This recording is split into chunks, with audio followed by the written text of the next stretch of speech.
어제 말씀부터 1차 선교행을 떠난 내용들이 기록되어 있습니다. 배를 타고 지중해 한복판으로 들어가서 구프로 섬, 키프로스 섬, 요즘은 사이프러스라고도 말하죠. 그 섬을 가서 그 섬을 관통하여 끝까지 간 뒤에는 그 다음에 이제 터키 본토로 올라가죠. 다시 배를 타고 터키의 오늘날 중남부 해안에 있는 밤빌리아 지방의 버가라고 하는 성을 거쳐서 비시디아 안디옥, 이것은 좀 더 내륙으로 들어가는 도시죠. 비시디아 안디옥으로 들어가 거기에서 회당에 들어가서 복음을 소상히 전한 말씀이 기록되어 있는 것이 오늘 말씀입니다. 지금도 어제에 이어서 오늘도 1차 선교행이 계속되고 있는 것이죠. 13절을 보니까 바울 일행이 버가에 도착했을 때 그들의 도우미로 쫓아갔던 마가 요한이 그들을 떠나 되돌아가고 말았습니다. 이 일은 바울에게 매우 속상한 일이었고 또 바울로 하여금 화가 나게 만드는 일이기도 했습니다. 훗날 2차 선교행을 떠날 때 바나바가 이번에도 마가 요한을 데리고 가자 그렇게 제안을 했을 때 바울은 그럴 수 없다. 그런 아이는 더 이상 데려갈 수 없다. 그렇게 얘기를 했고 바나바는 그 일로 말미암아 사울과 바울과 심히 다투었습니다. 그런 둘이 갈라섰습니다. 그래서 각각 다른 곳으로 2차 선교행을 떠나게 되죠. 자, 그래서 많은 성경을 읽고 또 연구하는 사람들이 마가가 왜 떠났을까? 여러 가지 설들을 제시합니다. 그는 이제 바나바의 조카잖아요. 아마 그는 바울이나 바나바보다는 10살이나 더 어린 20대 초반이었을 것이다.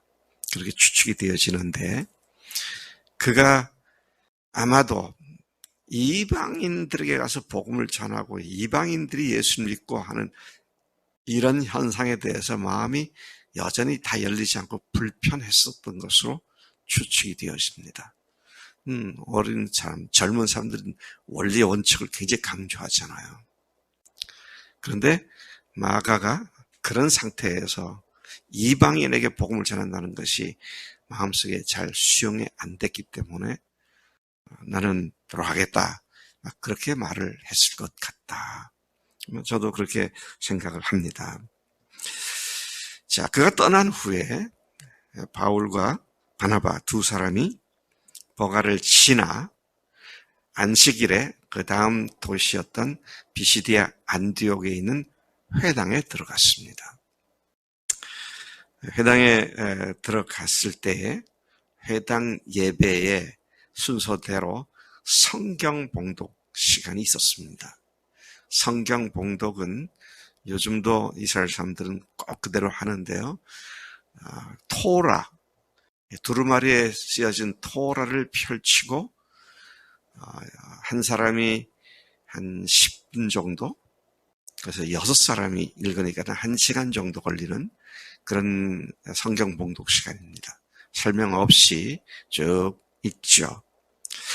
자, 읽고 난 뒤에 회당장 역할을 했던 사람들이 가만 보니까 왜 낯선 사람들이 들어와 있는데 유대인인 것 같고, 그래서 범상치 않게 느꼈는지 아니면 그들의 풍습이었는지 모르지만 오늘 저기 두 분이 오셨는데 혹시 우리한테 전할 말씀이라도 있느냐, 그 말할 기회를 주었습니다.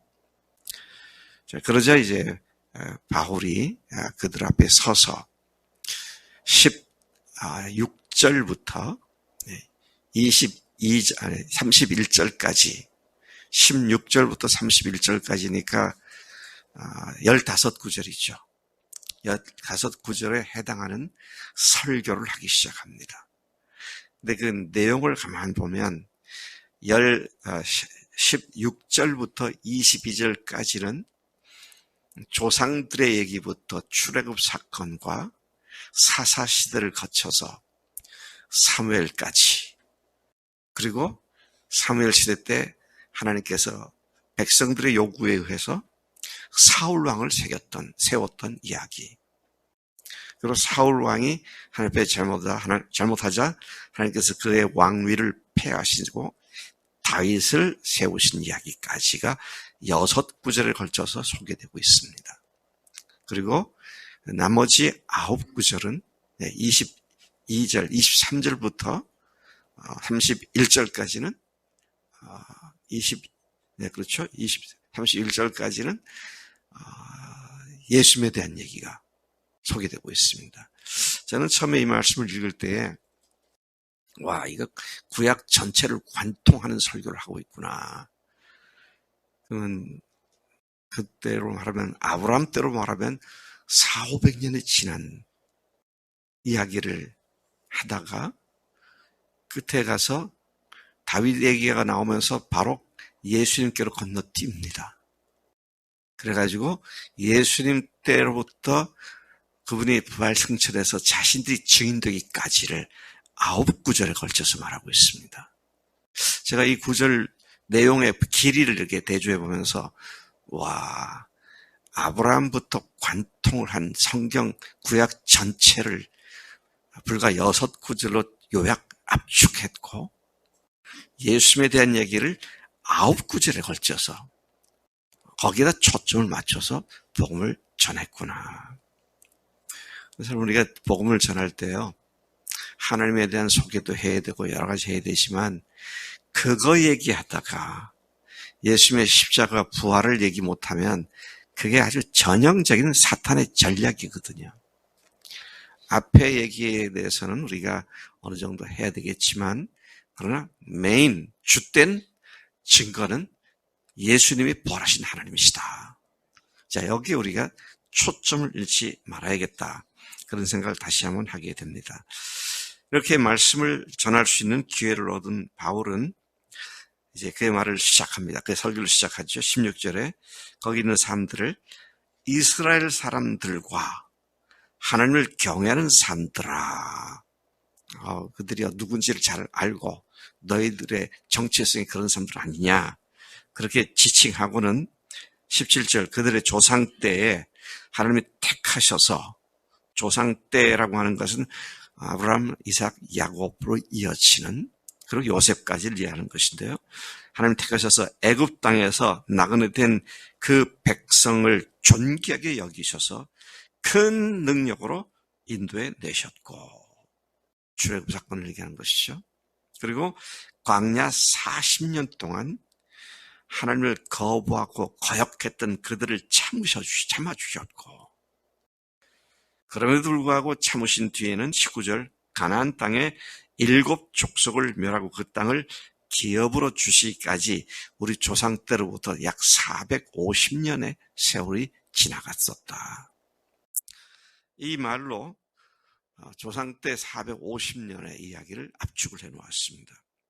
그리고 20절에 보니까 가나안 땅에 들어온 후 선지자 사무엘 때까지 사사를 주셨고, 그리고 그들의 왕을 구하자 하나님이 베냐민 지파 사람 사울을 40년간 왕으로 주셨다가 폐위하시고, 22절 하나님의 마음에 맞는 사람 다윗을 왕으로 세우시고 그가 하나님의 뜻을 다 이루려고 하셨다. 다윗을 통해서 하나님께서 뜻을 다 이루겠다고 하셨다. 그런데 이 하나님의 약속대로 이 다윗의 후손 중에서 이스라엘을 위하여 구주를 세우셨는데 그분이 바로 예수다. 예수님을 증거하기 위한 앞에 서론들이 다 끝난 데는 예수님이라고 성경에서 하나님께서 약속하고 예언했던 그분이 바로 예수입니다. 그렇게 말하죠. 24절 그런데 그 예수님보다 한 발 앞서서 침례요한이 먼저 회개의 침례를 이스라엘 모든 백성에게 전파했는데, 그래서 사실은 이 침례 요한을 많은 사람들은 메시아로 믿었고 쫓아다녔었습니다. 그래서 바울이 나중에 에베소 지역을 갔을 때에도 제자들이라고 하는 사람이 12를 만났는데 말을 들어보니까 좀 이상해. 정말 예수를 믿는지. 그래서 너희들이 믿을 때 성령을 받았느냐? 아니, 우리는 성령이 있단 말을 들어본 적도 없다. 응? 그럼 너희들 침례를 받았다는데 무슨 침례를 받았느냐? 그러니까 그때 하는 말이 요한의 침례를 받았다. 그 말은 그때까지도 요한의 사역이 메시아의 사역일 것이라고 믿었던 사람들이 많이 있었다는 얘기죠. 자, 그런데 지금 바울이 사람들이 그렇게 헷갈리고 있는 침례 요한에 대한 얘기를 하는데요. 예수님보다 앞서서 침례 요한이 먼저 회개 침례를 이스라엘 모든 백성에게 전파했는데, 자, 그렇게 그가 놀라운 사역을 했는데 요한의 사역이 끝나갈 때에 그가 죽기 바로 얼마 전에 고백을 했다. 뭐라고 고백했느냐? 너희가 나를 누구로 생각하느냐? 나는 그리스도가 아니라 내 뒤에 오시는 이가 있으니 나는 그의 발에 신발끈을 풀기도 감당하지 못할 것이다. 그래서 침례 요한은 분명하게 자기가 메시아가 아니라는 사실을 분명하게 고백을 했다. 그러면서 이제 예수님에 대한 얘기를 본격적으로 하죠. 형제들, 아브라함의 후손으로서 하나님을 경외하는 사람들아, 하나님께서 이 구원의 말씀을 우리에게 보내주셨다. 예수님을 구원의 말씀이라고 또 표현을 하고 있습니다. 예루살렘 사람들과 그 지도자들, 예수도 그런 자들은 예수도 모르고 또 안식일마다 외우는 바 선지자들의 말도 알지 못하여 그분이 오셨을 때 그분을 정죄하여 선지자의 예언대로 죽이는 일을 저지르고 말았다. 28절, 그에게서 죽일 죄를 하나도 찾지 못했지만 빌라도에게 죽일 것을 요청했고 이것 역시 성경 말씀을 다 성취하게 한 것으로 그분이 죽은 후 십자가에서 내려다가 무덤에 장사했지만 하나님이 그분을 다시 살리셨다. 갈릴리로부터 예루살렘에 함께 올라간 사람들에게 이 부활하신 예수님을 여러 날 보여주셨고 그들이 백성 앞에서 그의 증인이 된 것이다. 복음을 전하는 데 있어서 분명하게 선포한 것은 하나님께서 말씀하신 그분이 그분이시고 그분에 대한 예언대로, 선지자 예언대로 그분이 우리를 위해서 십자가에서 죽으셨고 예언하신 대로 사흘 만에 부활하셨다. 이거는 바로 우리들 하나님의 예수님의 제자들에게 증인으로 그 모든 것들을 보게 하셨고 증인으로 삼으신 것이다. 오늘 우리가 복음을 전할 때 초점이 언제든지 예수님의 십자가와 부활에 가 있어야 되고요. 앞에 성경 이야기를 자기가 성경을 얼마나 잘 아는 사람인지 과시용으로 사용해서는 안 된다. 우리 자칫하면 그래요. 지식은 사람을 교만케 만들거든요. 근데 언제든지 우리의 초점은 십자가와 부활에 가 있어야 한다. 오늘 사도 바울의 복음 선포가 우리의 귀감이 되고 또 그분의 능력이 바로 이 복음인 줄로 믿습니다. 하나님 아버지 감사합니다. 오늘 이 아침에도 저희들의 초점을 다시 십자가와 부활에 맞추도록 우리의 주의를 환기시켜 주시는 것 감사합니다. 하나님, 우리로 하여금 불필요한 이야기로 우리의 사역을 바꾸지 않게 하시고 복음으로 말미암아 예수님의 죽으심과 부활의 권능으로 말미암아 영혼들을 살리는 복음 메시지에 철저하게 우리가 깊이 뿌리를 내도록 인도해 주시는 줄로 믿습니다.